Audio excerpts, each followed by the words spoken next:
Place. Good girl. Hey guys, my girl Roxy, the black lab puppy, goes home real soon. But before she heads home, I want to make a video for her family explaining how and when to use the training, to use the commands, to use the remote at home. So Miss Roxy's in her kennel right now. The kennel is going to be her home base. It's where she's going to be whenever you can't keep a close eye on her. So if you're taking a shower, if you're running up the road to get some mail, if you're sleeping, if you leave the house for any amount of time, she will be in her kennel. It's her safe space. Now this kennel's a little small for her. We're just using it for the video. But it should be just big enough that she can stand up, turn around in, and lie down comfortably. She can have a nice bed in there. She can have a water bucket.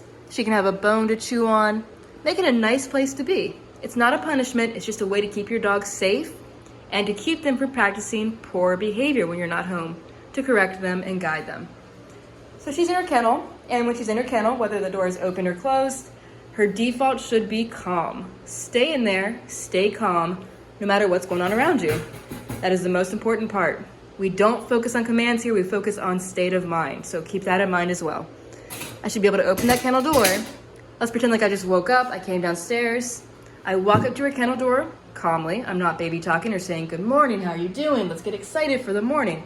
I simply walk up, grab her collar and her remote, turn them on, make sure they're paired, open the door. If she tries to burst out, I simply close it again and then try again until she stays totally calm. This is all without the collar. And then I can go in, put her collar on, tell her good morning. I should be able to step back with that door wide open, and she knows to respect that boundary until I say the recall word, because I could release her out of here with break, which means she's free to run around and be crazy. But what I want you to do, now and forever, out of kennel doors, out of kitchen doors, out of front and back and car doors, is recall her out, station her, and then heel away. Or recall her out, get her attention, and tell her to break. So we'll recall her out. Come. Good girl, nice job. Hey, honey. And she stations herself in a sit. A sit or a down, I don't mind. Good girl. And from here, I can heel my dog into the house. Heel. Good girl, Rox. She's not bursting through that threshold. She's staying with me. You're a good girl. We'll heel around the kitchen a little bit. And you might think it's silly to heel your dog inside the house, but what we're doing, just tap right there. Good girl. So I tap the stem, and then I tap the tone. So the stem said, hey, that's a mistake. You're supposed to be healing right now, even though you want that water, or you don't want to sniff that cat. I'm going to tap. So I'm going to correct her, then tap the tone, which means, of course, beep, come with me. So correct, then direct. Good girl. You can see that it's not personal. She's not mad at me. She knows I'm not mad at her. I was just sharing information. Hey, you're supposed to be working right now. You're healing with me. Don't sniff the cat. Don't go for the water bowl. Just stay in command and look to me. Very good. And she knows that when I stop, especially in the kitchen, because we practice this a lot here, she should just lie down calmly and wait for the next thing. So I'll leave her here. I'll do some dishes. I'll do some chores. And I want you to use a down stay anytime you are working around the house with your dog, and you can kind of keep an eye on them to monitor their choices. So down stay means lie down, relax until released or told otherwise. Good girl. You can even tell her, stay. But when you say down, it really does mean stay. To get her to double down like this, I tell her to down again. She puts her chin on the ground, kicks her leg out, and does a little sigh. Double down, saying down twice, down, down, simply means stay here, relax, we'll be here for a while. Good girl. And from here, she can lift her head up, but as long as she stays calm, I don't mind.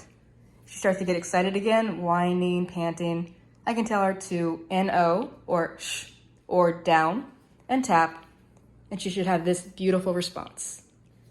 The thing about this training is, basically it boils down to, if your dog is doing something that you don't like or don't agree with, or they're having naughty, excited thoughts when it's not appropriate, all you need to do is tap this black button here. N-O, tap, and they are conditioned to relax and then look to you for guidance. And she's not mad, she's not scared, she's not sad. She's just being such a good girl. Nice job. So I come over here, I do some dishes, I make my breakfast, I make my coffee, whatever it is. And my dog stays there nice and calm. Good girl, honey. If I'm leaving the room, I want my dog to stay, I might tell her to stay. And look at that, beautiful double down. So something cool I want to show you is I can give her a command without saying a single word. I can simply tap the T button and do a silent room-to-room recall. She'll hear the beep on her collar and she'll know it means go find your human. Good girl, she comes. Oh, such a good girl. And she sits. She is such a nice dog. And from here I can put her into a down. There she goes. Or I could send her, Rox, place, to the place bed to relax again. You see a common thread with all these commands yet? It's not about the command. It's not about the body position so much as it is about her headspace. Good girl. So that's what you really need to focus on when she's home with you. Is she being calm when it's time to be calm? Excellent. Is she not? No, tap. Is she being excited when you invite excitement? That's totally fine. During fetch, she can be crazy, but she cannot be jumping on you or biting you or giving you those scars and bruises that she was before. So while you're playing fetch, and I'll show you this at the go home session, there's an appropriate way to play and an inappropriate way. She can play fetch, get the ball, bring it back, drop it, maybe tug with you with a toy that's for tugging, but she cannot be jumping on you and biting you and clobbering you. That would entail an O, and you guessed it, a tap. Good girl. So she can be on place for as long as you're watching a movie or doing a conference call or having tea with your friend. I'd say up to 2 hours without a potty break. Of course, give your dog time to stretch your legs, use the restroom, and do all that dog stuff. But of course, you did not get a dog to just have him on place or in a kennel all the time. So when your dog is ready and you're ready to have some fun, you can tell her to Rox, break!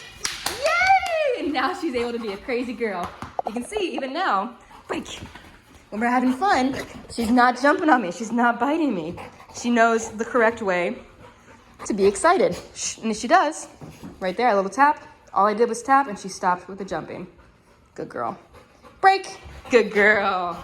She is such a good girl and I'm excited to see her back home with her family who loves her so much. Good girl, honey. Very nice. Let's go.